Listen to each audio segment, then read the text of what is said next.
All right, so let's discuss Inoue versus Nakatani here in the lead up to this fight. This fight's coming tomorrow, and as this fight gets closer, I just get more and more excited for it, man.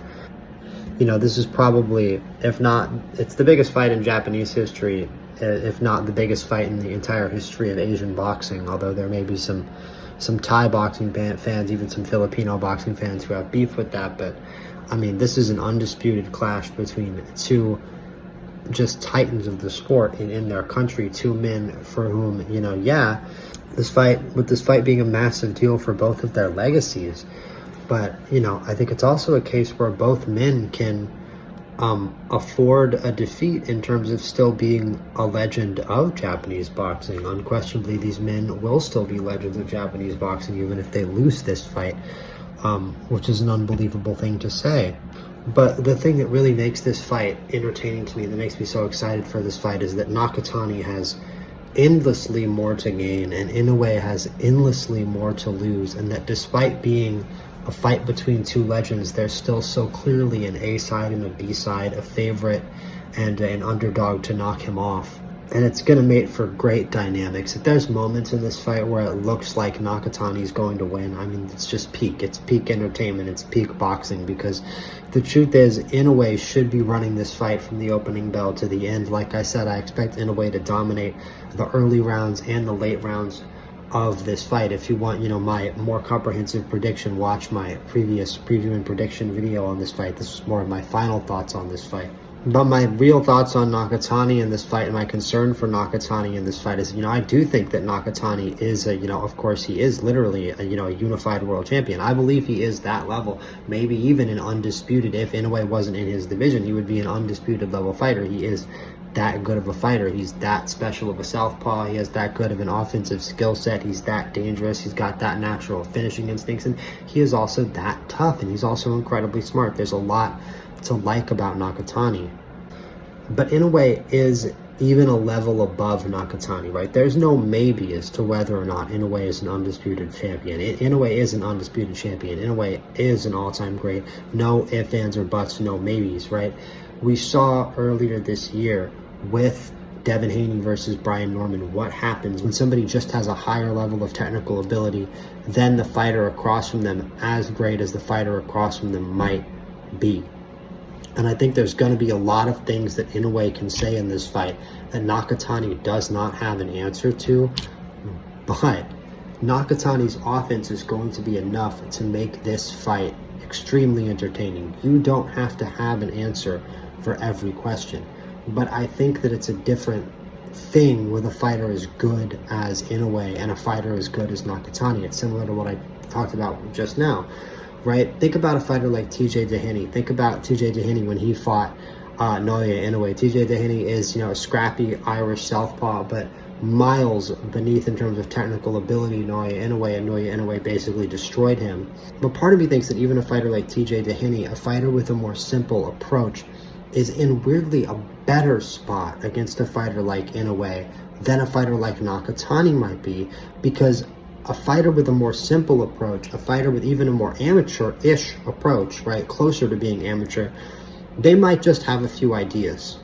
And if you just have a few ideas, if there's only a few things you're going to keep going back to over and over again, a few things that you're comfortable with when you're fighting a world-class fighter like Inoue, you're not that comfortable, you're not sure what to throw like most fighters that fight Inoue, it's actually a little bit harder. It takes a little longer for, you know, an elite fighter like Inoue to actually, you know, find the appropriate counterattack to the same thing that you keep seeing over and over again. Okay, what's going to work in response over and over again? What can I do repeatedly in response to actually break through my opponent's guard and get through? Even as an elite fighter, you have to ask that question.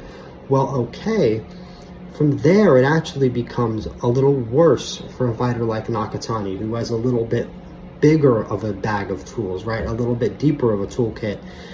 That actually gives, in a way, more free-flowing creative options. That's sort of what I worry about, right? That a fighter with hands like Nakatani, a fighter that's as free and loose as Nakatani, okay, well, Inoue is still a level above that. You're almost telling a great counterpuncher like Inoue exactly what to do.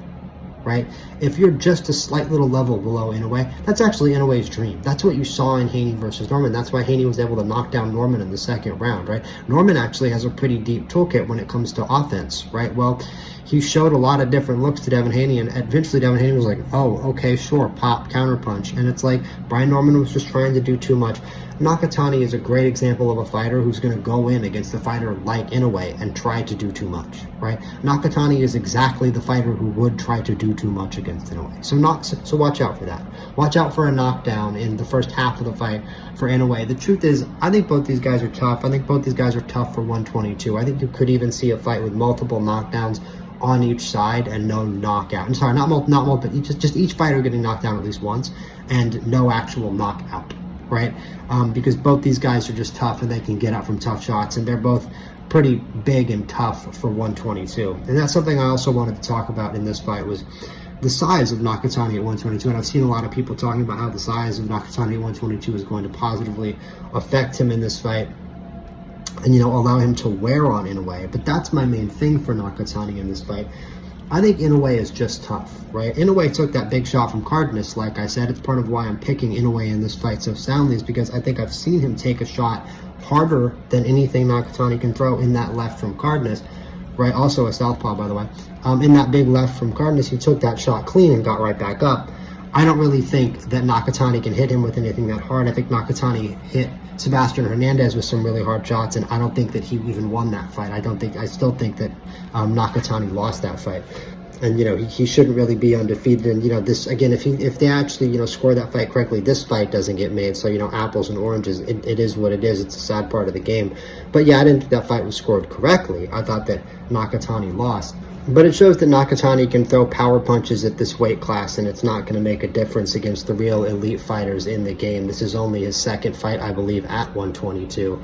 So people are still keeping a close eye out on how he looks at the weight, and people are still saying, okay, you know, maybe this is going to be the fight where, you know, those punches really begin to sit for Nakatani at weight, because he is a genuinely scary power puncher. But those are really my two thoughts on how we could be sitting here on Sunday and discussing a Nakatani win. I think that the first way is he has to take a cue actually from Sebastian Hernandez and dedicate to the body to a similar capacity that Sebastian Hernandez did to him. He needs to constantly be throwing to the body, and that's what I really worry. Again, it's another reason to worry for Nakatani in this fight. Nakatani is obviously going to headhunt for vast stretches of this fight. He might even headhunt for round one. He wants to knock Inoue out. Of course he wants to knock Inoue out. He believes in his power at 122. Of course he believes in his power at 122. He's going to try to knock Inoue out to the head early. I don't think that that's smart early at all. If I was Nakatani, I mean, I understand you have to throw to the head some, you have to go body head some, just for the sake of the sport, for the sake of strategy. Okay, I understand that. But if you could, if I was playing a video game, if I was playing Fight Night Champion or Undisputed as Nakatani, I would just be spamming shots to the body. Inoue is a hard dude. He has never been knocked down to the head. Sorry, he's never been knocked out to the head. He's been knocked down to the head. And I think that's all the more reason why Nakatani is probably going to be distracted and just try to knock him out to the head. Oh, he's been knocked down to the head by Cardenas. I can knock him out to the head. Check this out. Just throw bombs to the head. The way to actually get Inoue out of there is to go to the body first. The way to not just to get Inoue out of there, the way to either get Inoue out of there or to make sure that you're the one with more stamina at the end of the fight, which could be crucial for Nakatani to have any chance of getting a points decision or getting a knockout, because I don't think he can knock Inoue out early. I think his only chance to knock Inoue out at any point in this fight is to drain him early with work to the body and then finish him to the head late. That is the only chance Nakatani has to knock out the undefeated, never been knocked out, only been knocked out, a couple times, Naoya Inoue. And, like, dude, that's your chance. That's your way. You're going to have to start to the body. And if Nakatani isn't dedicating a lot of work, constant work to the body, big shots to the body for the whole fight, every round against Inoue, you're going to see an Inoue whose technique, if it doesn't shine through immediately, that he's got the better technique, the better hands, the better footwork, it will shine through in the second half of the fight if he is the more crisp fighter. Nakatani cannot allow Inoue to be the more crisp fighter in the second half of the fight. He has to make sure that he is dedicating to the body. And if Inoue does the same thing back the other way, I'm sorry, Nakatani, he's a southpaw. He's a very skinny, thin target that's going to effectively, in many ways, be standing right in front of Inoue. And that's sort of how I feel for both of these fighters in terms of body shots, and why I'm really actually optimistic for Nakatani if he does dedicate to the body. He's got a nice right hook to the liver sitting right there. You just do. As a southpaw, in a southpaw versus orthodox matchup against a guy like Inoue, he's got a big right hook to the liver sitting right there if he can time it well, especially if he can get it out of the clinch. I actually think that Nakatani is the guy, despite being the skinnier, taller guy, who's going to be the slightly more dangerous fighter out of the clinch, and that out of the clinch is actually where Nakatani can do some of his most dangerous work in this fight. I feel similarly about David Benavidez against Zurdo, that Benavidez can land a really big shot out of the clinch against Zurdo, that there's a possibility of that. I think Nakatani can do that, and similarly, a big part of Nakatani's game, an underrated part of Nakatani's game, and not a dirty part of Nakatani's game, but a part of boxing that I think a lot of people who know boxing really understand. You know, if the ref doesn't call it, it didn't happen, right? The ref can see an infraction, but he doesn't have to call it. And the infraction that I'm talking about that I see in Nakatani is he really likes to put his forearms and his wrists into his shots. When he throws bombs, now, okay, like, I'm not a professional boxer. I don't know. I've never been in the ring. I don't know what it's like to throw a big overhand right. So it might not be something you can help. Sometimes, you know, instead of your fist landing on the temple, it's your forearm, it's your wrist, and it's not guaranteed. Of course, like I said, it's not guaranteed the ref's going to see that. But that's what Nakatani does, both in the Andrew Maloney knockout, in the Vincent Astrolabio knockout, both of those KOs, two of the most famous KOs of his career.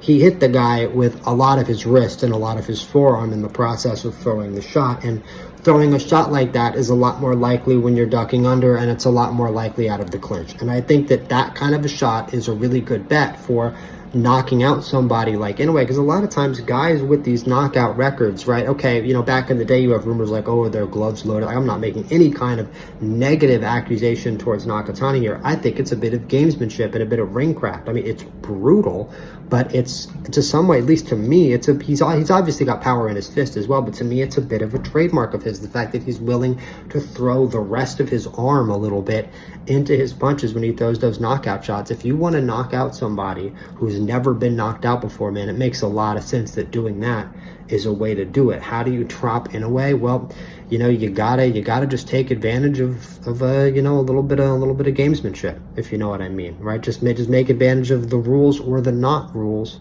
of boxing, because it's true, you know, forearms, even elbows and shoulders, sometimes if they're not seen by the ref, that's how boxing works. If the ref doesn't see it, it didn't happen. It's one of the worst things about the sport, but it's something that fighters have always taken advantage of, and Nakatani has a very unique and uniquely brutal way of taking advantage of it, in my opinion, that, you know, I can't really say I respect him for it, but I definitely see it, and he's hardly the first fighter to do it, and it's not something that I'm even necessarily calling him out for. In fact, I'm saying that I think it's one of the more reasonable ways that he has to win this fight, just throwing a wild bomb and doing it at the right time, because that's Nakatani's strength. That is his biggest strength. His ability to find that exact moment to throw that finishing shot, the exact place and the exact way. And that's what makes this fight so great. That if you're going to find a fighter at this weight who is the very best at that in the world, what fighter would you match him up with over Naoya Inoue? This is a fight that should have been made a long, long time ago, and we're finally going to get it. And I sincerely hope that it's not the last time that we see it. Those are my thoughts on Naoya Inoue versus Junto Nakatani. I cannot wait for this fight tomorrow. It is available on DAZN, and I'm pretty sure that there is no extra charge for this one if you already have a DAZN membership. So like and subscribe. We got Pro Box TV tonight, and we've got two great big fights tomorrow night as well. NHL playoffs and baseball season ramping up. A lot going on in the sports world, and I'll be right back here on this channel and over on the main channel to cover it all for you guys. Peace out, like and subscribe, and I'll be back on the next one.